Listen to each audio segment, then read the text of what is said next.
गुजरात के अंदर मंगलेश्वर गांव और वहां पर ये नर्मदा नदी एक टापू बना देती है। उस टापू पर एक 30-40 घरों का गांव था। उसमें जीवा दत्ता नाम के 2 ब्राह्मण भाई रहा करते थे और भी ब्राह्मण परिवार रहा करते थे। दोनों भाई प्रभु प्रेमी थे, संतों की सत्संग सुना करते थे। जहां भी वह जाते थे ये बताया करता था कि गुरु के बिना मोक्ष नहीं हो सकता और गुरु पूरा हो। एक दिन दोनों भाई आपस में विचार करने लगे।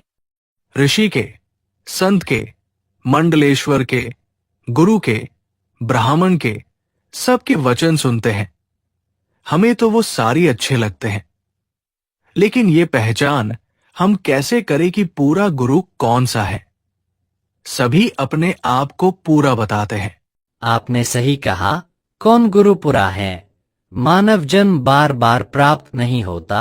84 लाख योनियों के अंदर धक्के खाकर दुख उठाकर एक बार मानव शरीर प्राप्त होता है, और मानव शरीर प्राप्त करके परमात्मा की भक्ति नहीं की तो जीवन व्यर्थ हो जाता है।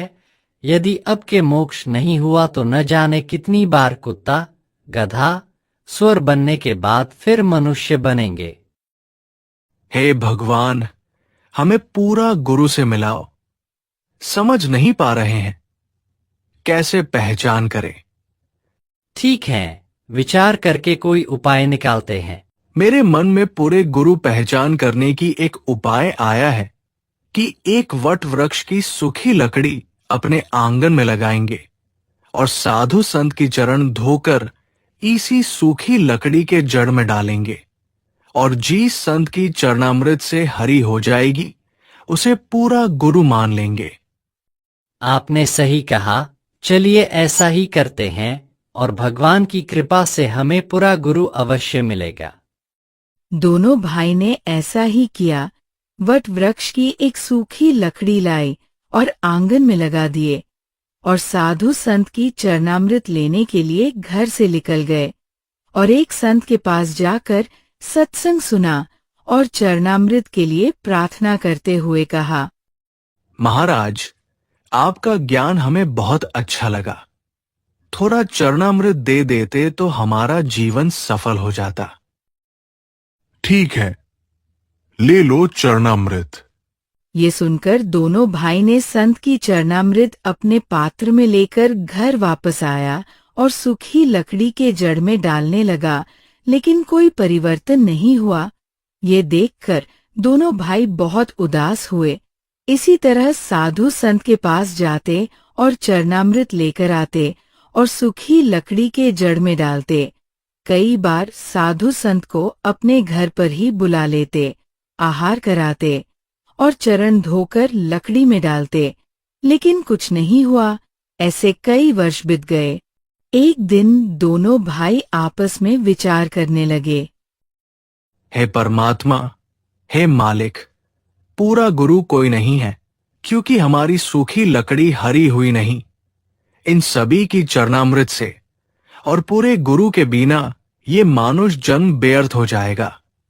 हे परमेश्वर, या तो पूरा गुरु मिलाओ, नहीं तो ये मनुष्य शरीर हम दोनों भाई का खत्म कर दो दाता, और शेष जीवन उस समय देना जिस समय पृथ्वी पर कोई पूर्ण गुरु संत आया हुआ हो।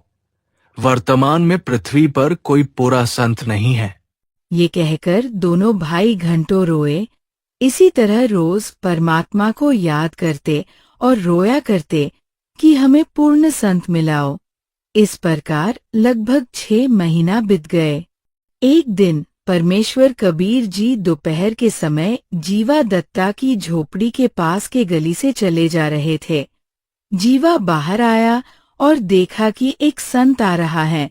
उसने अपने भाई से जाकर कहा, भाई, एक संत आ रहा है, आज्ञा हो तो बुला कर लाओ। आपने सबको देख लिया, इन सब के पास कुछ नहीं है, क्यों जख्म नया करे? फिर न जाने कितने दिन रोना पड़ेगा। छोड़ो इन बातों को। जीवा के बार बार कहने पर दत्ता बाहर गया और देखा कि परमात्मा वापस आ रहे थे उनके तरफ। दत्ता ने जाकर चरण पकड़ लिए और बोला, हे परवरदिगार, ये दास की झोपड़ी है, एक बार दर्शन दो, पवित्र करो दास की कुटिया को। ठीक है भाई, चलो चलते हैं।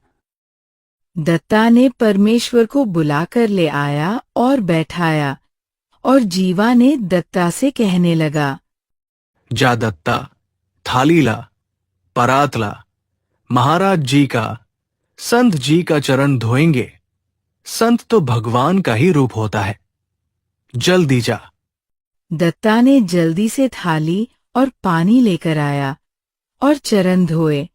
धोने के बाद जीवा ने कहा, जा दत्ता, संत जी का चरणामृत को कहीं ऐसे वैसे नहीं डालना चाहिए, वहां पौधे में डाल दिए, जा जल्दी। ये सुनकर दत्ता ने चरणामृत लेकर सूखी लकड़ी यानी टहनी में डालने आया और जूं ही पानी डाला। डालते डालते ही कोपल फुट आई उस सूखी वट वृक्ष की टहनी में। ये देखकर दत्ता ने आवाज लगाई, जीवा, दौड़ के आना, जीवा, जल्दी आना। ये सुनकर जीवा दौड़ कर आया और देखा। देखते देखते ही लंबे लंबे पत्ते हो गए। दत्ता ने कहा, देखो, आज भगवान आ गए, हमें भगवान मिल गया, जिसकी चाह थी वो मिल गई हमारे को। दोनों भाई जाकर परमेश्वर कबीर जी के एक एक पैर पकड़ लिए और परमात्मा की मुख की तरफ देखकर रोने लगे और रोते रोते कहा, हे परमात्मा, हे भगवान, आप कहाँ छुपे थे? हमने सोच लिया था कि ये जीवन बर्बाद होगा और यही प्रार्थना करते थे कि ये मानव जीवन खत्म कर दे दाता, और उस समय शेष जीवन देना जब पृथ्वी पर कोई परम संत आया हुआ हो। वर्तमान में पृथ्वी पर कोई पूर्ण संत नहीं रहा। बच्चा, यदि पृथ्वी पर संत नहीं होगा तो इसमें आग लग जाएगी, यहाँ रह नहीं सकता प्राणी। संत एक आध और भगत रखता हो या स्वयं आता हो, जिससे पृथ्वी पर संतुलन बना रहता है, नहीं तो दुनिया आपस में कट के मर जाएगी। हे परमात्मा, हमने आपका बहुत इंतजार करी। 6 महीने में आप नहीं आते तो हम मर जाते, क्योंकि हम सूख के कांटा हो गए थे। दोनों भाई ने उपदेश लिया और ज्ञान सुना। सबसे न्यारा ज्ञान और सबसे न्यारा भगवान। इसी तरह परमात्मा आते रहे, ज्ञान सुनाते रहे। कुछ दिनों में वह दोनों भाई ज्ञान से परिपक्व हो गए।